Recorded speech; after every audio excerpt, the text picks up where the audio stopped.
नमस्कार, मैं हूं हर्षदा सावंत और इस खास पेशकश में आप सभी का स्वागत है। ट्रेडर्स हॉटलाइन में आप अपना ट्रेड लेने से पहले हमें एक बार फोन जरूर लगाएं। 1800-209-7890 पर आप हमें कॉल कर सकते हैं या फिर 7045220000 पर आप हमें व्हाट्सएप के जरिए अपने सवाल भेज सकते हैं। आज एक्सपायरी का दिन और एक बार निफ्टी पर नजर डाल लेते हैं।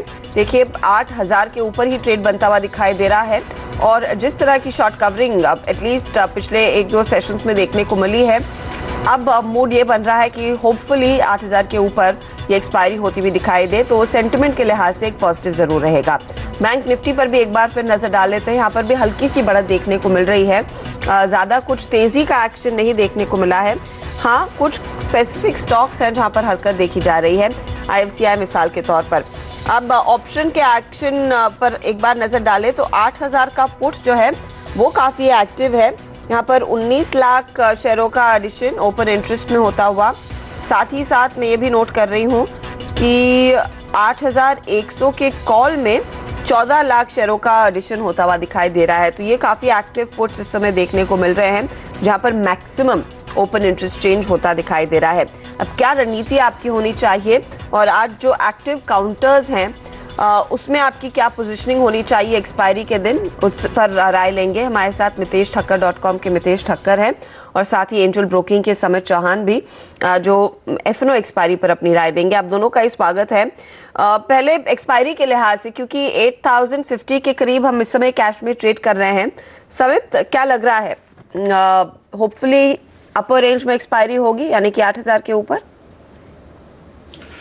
देखिए हर्षदा, 2-3 दिन पहले हमारा यही मानना था कि एक्सपायरी इस बार 8000, 8050 के ये रेंज में ही होगी। हमने लास्ट 2 दिन में एक शार्प रिकवरी भी देखी है और अगर हम देखें तो जैसे आपने भी बताया कि 8000 के पुट राइटर्स काफी एक्टिव है, तो आज के लिए 8000 का लेवल नीचे की तरफ ब्रेक होना काफी डिफिकल्ट है। इनफैक्ट अगर कोई भी डिप वहां पे आती है तो हम इंट्राडे उसमें रिकवरी देख सकते हैं। और हायर एंड पे देखें तो 8100 और 8200 पे हाईएस्ट ओपन इंटरेस्ट दिख रहा है, जिसमें 8200 तो काफी दूर है। उसके पहले 8100 काफी स्ट्रॉन्ग रेजिस्टेंस होगा, जो हमने कल भी देखा। वहीं से मार्केट ने एक 70 पॉइंट्स का फॉल देखा था। सो अभी के लिए अगर कोई देखना है हमें तो 8050, 8060 का एक इमीडिएट लेवल होगा। हम अगर इसके ऊपर एक अच्छी खासी मूवमेंट देखते हैं तो शायद एक वापस 8090, 8095 तक हम मूवमेंट देख सकते हैं। अदरवाइज हमारा मानना है यही है कि 8050 के 25 पॉइंट प्लस माइनस में ही एक्सपायरी होने की पॉसिबिलिटी काफी ज्यादा है। ओके, तो होपफुली 8000 के ऊपर एक्सपायरी होने के चांसेस हैं, उम्मीद ऐसी ही बनी हुई है। मितेश, फिर इस मूव को देखकर क्या आपको भी लग रहा है कि निफ्टी में अगर इस समय कोई नई पोजीशन ले रहा है वो तेजी की होनी चाहिए? Good morning Harshada. I think कल भी सजेस्ट किया था और आज भी मेरा मानना ये है कि जब तक 8010, 8015 के सपोर्ट को निफ्टी नहीं तोड़ता है तो पॉजिटिव बायस बनाए रखें। तो अराउंड 8035-40 एक अच्छा लेवल होगा लॉन्ग पोजीशन लेने के लिए और 8010 के नीचे स्टॉप लॉस लगाएं और 8100 और 8125 के टारगेट्स निफ्टी पे देख सकते हैं ऊपर में। तो फिलहाल के लिए व्यू पॉजिटिव ही है। अगर 8010 तोड़ता है तो वहाँ पर आई थिंक डेफिनेटली एक सिग्नल होगा और शायद आज न भी हो, एक सिग्नल होगा कि निफ्टी वापस से करेक्टिव जोन में जाने के लिए तैयार है। तो 8125 पर नजरें और 8010 ये स्टॉप लॉस फिलहाल मितेश सुझा रहे हैं। लेकिन इस समय के सबसे एक्टिव काउंटर्स आपकी स्क्रीन पर पहले लेकर आएंगे और फिर सवालों का जवाब लेना शुरू करेंगे। 2 काउंटर्स जो सबसे ज्यादा हरकत में है आज, IFCI देखिए 9% ऊपर है। यह काउंटर ओपन इंटरेस्ट जिसमें ऐड होता हुआ दिखाई दे रहा है। रोल ओवर के साइड पर भी फिगर्स जो है वो बहुत स्ट्रांग है, 61% का रोल ओवर देखने को मिला है। इसके साथ ही IDBI अगर आप देखेंगे 2% का इजाफा, लेकिन ओपन इंटरेस्ट इसमें कुछ घटता हुआ दिखाई दिया है, यानी कि शॉर्ट्स जो थे वो कवर होते के पूरे संकेत बनते हुए दिखाई दे रहे हैं। और यहाँ पर भी रोल ओवर बहुत स्ट्रांग है, 78% तक का। इन दोनों पर अगर इस समय कोई नया ट्रेड लेना हो, चाहे वो नई सीरीज के लिहाज से ही हो, क्योंकि NSE का जो DRHP फाइल हुआ है उसमें IFCI को फायदा मिलेगा, IDBI की भी 1-1.5% हिस्सेदारी है तो वहां पर भी फायदा मिलेगा। समित क्या कहेंगे? देखिए, अगर पहले IFCI की बात करें तो ये इतना जनरली एक्टिव नहीं होता है F&O स्पेस में, इसमें हम ज़्यादा एक्टिविटी नहीं देखते हैं। हालांकि आज हम कुछ एक्टिविटी देख रहे हैं, बट वो न्यूज़ के चलते भी हम देख रहे हैं, तो ये थोड़ा और हम फॉलोअप बाइंग देखना काफ़ी इंपॉर्टेंट होगा। तो यहाँ पे 28-20 के आसपास इसको काफ़ी स्ट्रॉन्ग हर्डल्स है, और हमने देखा है कि ये स्टॉक काफ़ी रेंज बाउंड रहता है। जब भी ऊपर के लेवल पे आता है तो वहाँ पे सेलिंग प्रेशर दिखती है, और लोअर एंड से हम बाइंग देखते हैं। तो मेरे ख्याल से एक दिन से इसमें जज करना काफी डिफिकल्ट होगा। आने वाले 2-3 दिनों में एटलीस्ट अगर ये एक अच्छे खासे फॉलोअप बाइंग दिखते हैं, अगर हम ओपन इंटरेस्ट एडिशन देखते हैं, तो प्रॉब्ली ये स्टॉक 28-20 28-25 के जो लेवल्स है वो ब्रेक कर सकता है। सो मेरे ख्याल से अभी ये हायर एंड के आसपास चल रहा है, तो ये ब्रेकआउट के लिए वेट करने के काफी एक इंपॉर्टेंट डेवलपमेंट होगी। IDBI बैंक की बात करें तो यस, ये थोड़ा एक्टिव रहता है स्टॉक, बट ऑफ लेट हमने इसमें कंसोलिडेशन देखा है, तो एक रेंज बन चुकी है 72 से लेके 64-65। सो मेरे ख्याल से डायरेक्शनल व्यू ये रेंज के बाहर ही लेना चाहिए, तब तक मेरे ख्याल से कंसोलिडेशन इसमें कंटिन्यू रहेगा। ओके, तो ये दोनों आप डायरेक्शनल व्यू के लिहाज से पसंद है समित को, लेकिन उन पर्टिकुलर लेवल्स के पार अगर ये निकले, स्पेशली 28-25 के ऊपर अगर IFCI निकलता है, तब नई खरीदारी करनी चाहिए, करंट लेवल्स पर नहीं, क्योंकि पहले भी अकाउंटेड लेवल्स पर अटका जरूर है। अब सवाल जवाब का सिलसिला शुरू करते हैं, बाद में कुछ और बाजिंग काउंटर्स पर हमारी नजर जाएगी, लेकिन विकास नाकरा ने जो पोजीशन ली है, ये जयपुर से लाइन पर है। बताइए विकास जी। जी, मैंने टाटा मोटर्स के अंदर 2 लॉट खरीदे हैं, 2 लॉट पुट के खरीदे हैं 460 स्ट्राइक प्राइस के, स्ट्राइक के। मेरे को अभी करंटली ये चल रहा है 15 रुपए 10 पैसे पे, तो क्या मेरे को इस पे पोजीशन कंटिन्यू करनी चाहिए या मेरे को अपना एग्जिट करना चाहिए? मितेश, क्या सलाह होगी? 460 का इन्होंने पुट लिया है और 17 रुपए 60 पैसे की पोजीशन थी, अब 15 पर ट्रेड कर रहा है ये। देखिए, टाटा मोटर्स अभी भी मुझे लगता है कि एक वीक बायस वाला स्टॉक है, और जब तक ये स्टॉक 466 467 के ऊपर स्टेबलाइज नहीं होता, I think chart bias negative रहेगा, तो उसको होल्ड करें। मुझे लगता है कि इवेंचुअली स्टॉक 440 435 के लोज को वापस छू सकता है, तो अगर जनवरी की पोजीशन है तो डेफिनेटली इसमें अच्छा मुनाफा होने की उम्मीद है। ओके, तो होल्ड कीजिए सर। आप लेकिन बताइए विकास, ये आपने दिसंबर की पोजीशन ले रखी है या जैन की? जनवरी सीरीज का पोजीशन है। I am sorry, December series? January Jain series. Okay, hold कीजिए, उसमें कोई दो राय नहीं है। सूरज हमारे साथ लाइन पर है नोएडा से, पूछे सूरज। मैडम, मेरे पास ये है NMDC का कॉल है 120 का, दिसंबर का, और उसका 1 रुपए बाइंग, तो क्या ₹1.30 की खरीद है ये? जी। ओके, सो समित क्या सलाह होगी? देखिए, काफी एक्टिव लग रहा है ये काउंटर, और इसमें एक मूवमेंट आने की पॉसिबिलिटी है। आज ही एक्सपायरी है, तो मेरे ख्याल से इनके कॉस्ट के आसपास इनको स्टॉप लॉस मेंटेन करना चाहिए, और ऊपर अगर ये 3.5-4 के आसपास अगर ये कॉल ऑप्शन आता है तो वहां पे ये प्रॉफिट बुक कर सकते हैं। ओके, तो आप बने रहिए सब, और आपके लेवल से अब करीब आते हैं तो अब आप एग्जिट कर सकते हैं। ये फिलहाल आपकी राय साफ दिखाई दे रही है। प्रवीण हमारे साथ दिल्ली से लाइन पर जुड़ गए हैं, पूछे प्रवीण। ये मैम, मैंने ICICI बैंक का 250 का पुट लिया हुआ है 1 रुपए में। ₹1 में पुट, ठीक है। स्टॉक जो है 252 के आसपास कैश में है, क्या होल्ड करनी चाहिए पोजीशन या फिर एक बार काट ले? क्या सलाह होगी समित? मेरे ख्याल से काट लेना चाहिए। लास्ट 3-4 दिनों में हम इसमें मूवमेंट नहीं दिख रहे हैं। इनफैक्ट 248 247 का काफी स्ट्रॉन्ग सपोर्ट है, और आज एक्सपायरी है, तो हमें नहीं लग रहा है कि इसमें ज्यादा मूवमेंट नीचे की तरफ आ सकता है। तो मेरे ख्याल से अभी जो भी इसका प्राइस रहेगा वहां पे एग्जिट कर लीजिए। ओके, तो करंट प्राइस पर सर आप एग्जिट कर लें, होल्ड करने का कोई फायदा नहीं है। नीरज कुमार इलाहाबाद से लाइन पर है, बताइए नीरज। नमस्कार मैडम। नमस्कार सर। मैडम, ये अपना DLF का 4 लॉट है मेरे पास। किस भाव पर लिया सर, ये बताएं। सर 95 मैडम, 95 का स्ट्राइक रेट है, 1 रुपए के भाव पे लिया ये था परसों। पुट लिया है, मंदी की है? जी मैडम, पुट है मैडम। काफी यहाँ पर आप देखें तो भाव जो है 5 पैसे के आसपास आ गए हैं। मितेश, इस पर आपकी क्या सलाह है? यहाँ पर भी वैसे कोई फायदा तो दिख नहीं रहा है पोजीशन होल्ड करके। ये आई थिंक आज एक्सपायरी है, और 95 काफ़ी दूर की स्ट्राइक है। स्पेशली अगर ऑप्शन ट्रेडर्स, अगर आप ऑप्शन में पोजीशन ले रहे हैं तो ध्यान रखें कि अगर आप एक्सपायरी की तरफ बढ़ रहे हैं और आपकी स्ट्राइक से अभी भी प्राइस दूर है, तो टाइम वैल्यू जल्दी इरोड होना चालू होती है, तो उस चीज़ का जरूर ध्यान रखें। फिलहाल के लिए तो एग्जिट ले लें। आई थिंक इसमें कुछ आज 95 आने की संभावना तो मुझे ना के बराबर लगती है। 107 पर आ गया, देखिए कैश में भाव ये, इसीलिए एग्जिट करें तो बेस्ट है। एक और दर्शक से बात करते हैं, अमरनाथ यादव सिलीगुड़ी से लाइन पर है। नमस्कार सर। हाँ, गुड मॉर्निंग मैम। बताइए बताइए। मैम मेरा ये 1 लाख पीएनबी है मैम, मैंने 131 पे खरीदा था, 118 बेच दिया, फिर थोड़ा सा नीचे आया 116 पे खरीद लिया था, तो अभी क्या करें मैम, थोड़ा सा बहुत ज्यादा तो आपने तेजी की पोजीशन ली है और आपकी प्राइस अब 116 की है, राइट? हाँ हाँ ओके। मितेश? देखिए, दो चीज़ें, एक तो ये कि स्टॉक कंटिन्यूसली गिरावट के दौर में है और अगर आप ट्रेड करें तो आप स्टॉप लॉस जरूर लगाएं, अदरवाइज आपने 131 में लेके 118 में बेचा, काफ़ी बड़ा लॉस है वो, 10% का लॉस है, एफएनओ में काफ़ी बड़ा होता है। तो फिलहाल के लिए मैं आपको सजेस्ट करूंगा कि आप एक स्टॉप लॉस लगा लें 111 रुपये का, 110 रुपये 90 पैसे का। I think stock clearly oversold है, तो बाउंस बैक आने की संभावना जरूर है यहाँ पर, और 117-18 अगर क्रॉस करता है तो ये बाउंस बैक थोड़ा सा स्ट्रॉन्ग होकर 121 तक जा सकता है, जहाँ पर कि आप निकल सकते हैं, या फिर आप 117-18 पे एक फ्रेश व्यू ले लें। सौरभ से बात करते हैं, बैंगलोर से जुड़ गए हैं, बताइए सौरभ।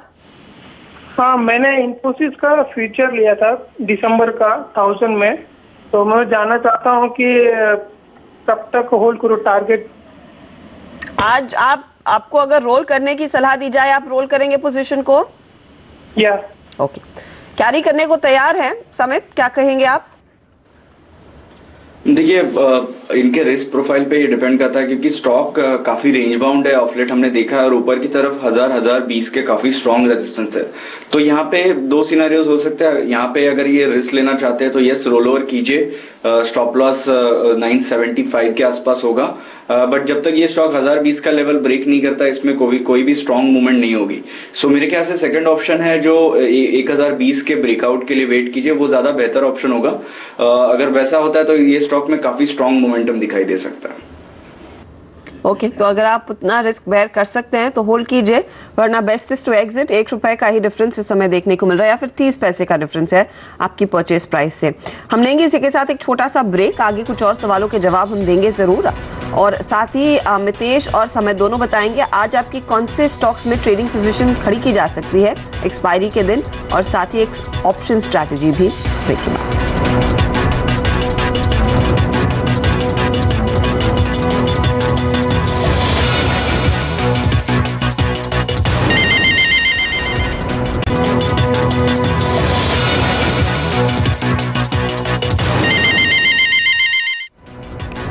आप देख रहे हैं ट्रेडर्स हॉटलाइन सीएनबीसी आवाज पर। इससे पहले हमारे जानकारों की हम पिक्स लें, एक दो सवालों के जवाब दे देते हैं। आलोक जैन हमारे साथ लाइन पर हैं भोपाल से, पूछिए आलोक। हाँ, good morning ma'am. Good morning sir. Ma'am, मैंने अभी वेदांता लिया है 214 पे के भाव पे फ्यूचर में, और मुझे आज ही करना है, तो क्या करूं मैं? आपने दिसंबर में पोजीशन ली है? हाँ, आज ही गई है 214 पे, और आज ही निकालना है। मितेश, आई डोंट नो ये कितनी इंटेलिजेंट पोजीशन है, पर बताइए। ये expiry day calls can always be tricky, last half an hour में क्या होगा गेस करना डिफिकल्ट होता है, परंतु मेरा जो अंडरस्टैंडिंग है वो ये है कि पॉजिटिव साइड बायस रखें। आई थिंक निफ्टी में भी और इंडिविजुअल स्टॉक्स में भी। वेदांता काफ़ी करेक्शन दे चुका है, ओवरसोल्ड भी है, तो चांसेस ऊपर आने के ज़्यादा हैं। फिर भी 211.40 या 211.25 के आसपास एक स्टॉप लॉस जरूर रखें, प्रोटेक्शन रखना इज ऑलवेज गुड। और ऊपर में 218 219 पे एक इंट्राडे इंपॉर्टेंट मूविंग एवरेजेस हैं, तो 218 के आसपास अगर आता है तो प्रॉफिट बुक करने का ट्राई करें। अगर स्टॉक यहीं पर रहता है, यहीं पे एक्सपायर होता है, देन तो you can't help, because time काफ़ी कम है आपके पास, आज का ही दिन कुछ घंटे ही है। क्योंकि आलोक आपने आज के लिए ही पोजीशन ली है, 211.40 आपके लिए स्टॉप लॉस का काम करेगा, उसको आप पत्थर की लकीर माने, और 218 इंट्राडे में वो ऊपरी लेवल्स हैं, आप चाहे तो वहां पर एग्जिट ले सकते हैं, वो बेस्ट रहेगा। अगली बारी जिस दिन एक्सपायरी उस दिन पोजीशन लेंगे ना, तो वहां पर डिपेंड करता है कि स्टॉक में कितना एक्शन है। आज तो बहुत ही शांत है ये ट्रेड, दूसरे काउंटर्स पर ज्यादा हरकत होती हुई दिखाई दे रही है, तो होपफुली आपके हाथ कुछ फायदा लगे इस ट्रेड में। All the best. भरत से बात करते हैं, वाशी से लाइन पर है, पूछे Bharat. Good morning ma'am. Good morning sir. मेरा कैनरा बैंक का 316 का 3 लॉट बाय किया हुआ है दिसंबर पे। ओके, तो क्या करना चाहिए? कैनरा बैंक 3 लॉट दिसंबर 316 पर आपने खरीदा, 261 पर आज है, नुकसान हो रहा है, पोजीशन काट ले समित? देखिए, अगर इन्होंने 316 पे अगर ये बाय किया हुआ है तो मेरे ख्याल से काफी ज्यादा इन्होंने लॉस ऑलरेडी देखा है, और कहीं ना कहीं ये स्टॉक में 250 का काफी स्ट्रॉन्ग सपोर्ट है। तो अगर ऑलरेडी इन्होंने इतना पेन लिया है तो यहाँ पे एग्जिट करने की सलाह नहीं होगी। अगर यहाँ से 280-85 के आसपास बाउंस आता है तो वहां पे ये पोजीशन एग्जिट करनी चाहिए। तो 285 के आसपास बाउंस में आप एग्जिट करें, लेकिन क्या वो आज लेवल्स देखने को मिलेंगे? समित चांसेस हैं क्या, या इनको कैरी करना पड़ेगा, रोल करनी पड़ेगी ये पोजीशन जैन सीरीज में? ऑब्वियसली 280-85 यहाँ से काफी दूर है। 10% का आज बाउंस तो फिलहाल एक्सपेक्ट नहीं कर रहे हैं, बट यस, इनको रोल ओवर करना पड़ेगा दिसंबर सीरीज से जाने वाली सीरीज में, और फिर ये अगर 285 के आसपास अगर ये बाउंस आता है नेक्स्ट सीरीज में तो वहां पे एक बार इनको ये पोजीशन काटनी पड़ेगी। सुनील मोटवानी नागपुर से लाइन पर हैं, बताइए Sunil. Good morning ma'am. Good morning sir. Ma'am yes bank 1100 का पुट है मेरे पास। ओके, किस भाव पर आपने लिया ये? 8 रुपए 25 पैसे पे लिया था, और डीएलएफ फ्यूचर शॉर्ट किया है मैंने फरवरी का। 1100 का पुट 8 रुपए 25 पैसे पर, ठीक है। और डीएलएफ फरवरी का फ्यूचर शॉर्ट किया है मैंने 102 रुपए पे। 102 पे। पहले यस बैंक पर बात कर लेते हैं, क्योंकि देखिए 1100 का पुट आपने लिया, 1 रुपए 90 पैसे पर आज दिख रहा है, तो काफी वैल्यू एरोड हुई है और स्टॉक 1120 पर है। मितेश, क्या सलाह?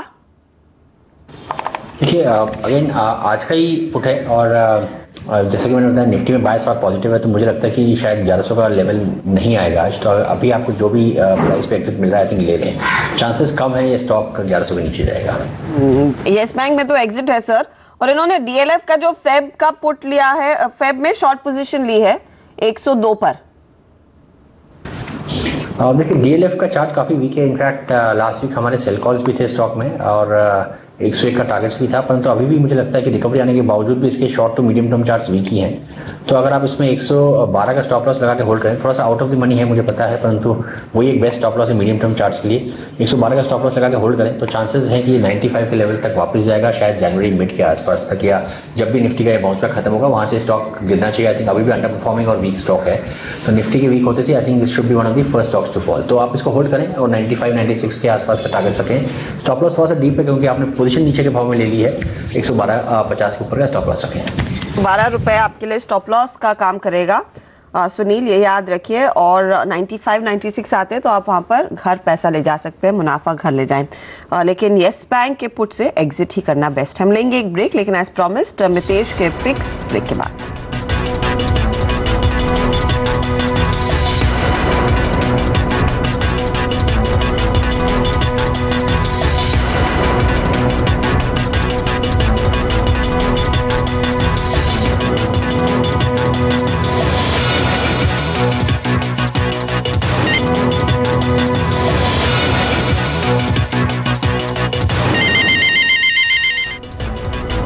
आप देख रहे हैं ट्रेडर्स हॉटलाइन सीएनबीसी आवाज पर। आज एक्सपायरी के दिन कहां पर ट्रेड इस समय खड़े करने का मौका है, ये समझ लेते हैं। मितेश हमारे साथ है। मितेश बताइए क्या ट्रेडिंग पिक्स आपने आज आइडेंटिफाई की हैं?